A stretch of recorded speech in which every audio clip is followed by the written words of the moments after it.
Robin Miller, Racer.com, 2012 IndyCar champ Ryan Hunter-Reay. We're here at the Andretti festivities as usual. Kid, it's kind of nice to see, you're in the same colors, in the same team, the same color, different number, but your first number at Andretti's. This is so unusual for you. I mean, we talked about it last year, but this is like repetition. Yeah, it's so unusual. It's becoming usual now. I mean, I just said it, during the team launch.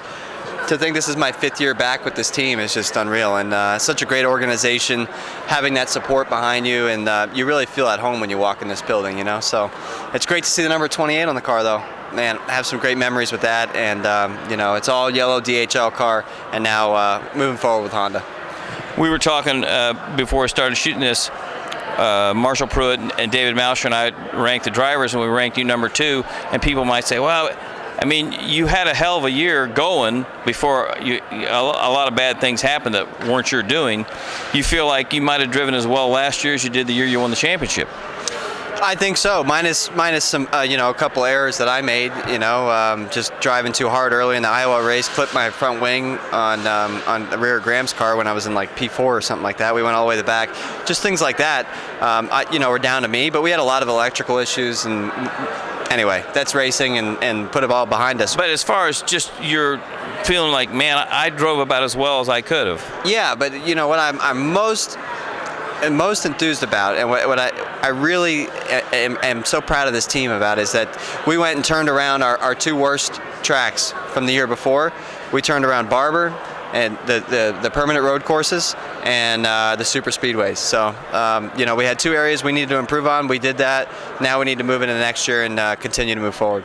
I was going to say, you've done just about everything anybody wanted to do in an open wheel car except win the Indy 500, and you were strong there the last couple of years. It doesn't owe any. Kanon's great about saying that. It doesn't owe anybody anything, but don't you kind of think it's kind of overdue there, maybe? The place makes me smile. It doesn't owe anybody anything ever. Absolutely, and I've been on the extreme ends of both of it, qualifying in the front row, qualifying in the last row, and being there at the end of the race with a shot to win it is one of the best feelings I've ever experienced, and that's what we had last year. Came down to that last restart, leading the field. Here I am out in front, punching a big hole in the air, and Kanon and goes by and into turn 1, and boom, race is over. So it can happen that quick. Do you think, kid, when you look at, okay, Dario's gone, but we got Dixon back, Kanon's there now, Briscoe's on that team, Montoya's coming back. Even though we've lost Dario, it doesn't look like the depth of the talent's got any worse. It actually looks like it might have got a little better. Yeah, I mean, the depth in the IndyCar series is just ridiculous. I mean, it has been. It's getting even tougher, and losing Dario is just a shame because, thank God he got to walk out with 4 limbs, and he's here with us, right? So you get that side of it, but at the same time, he was still in his prime, and he could still wheel it better than almost all of us.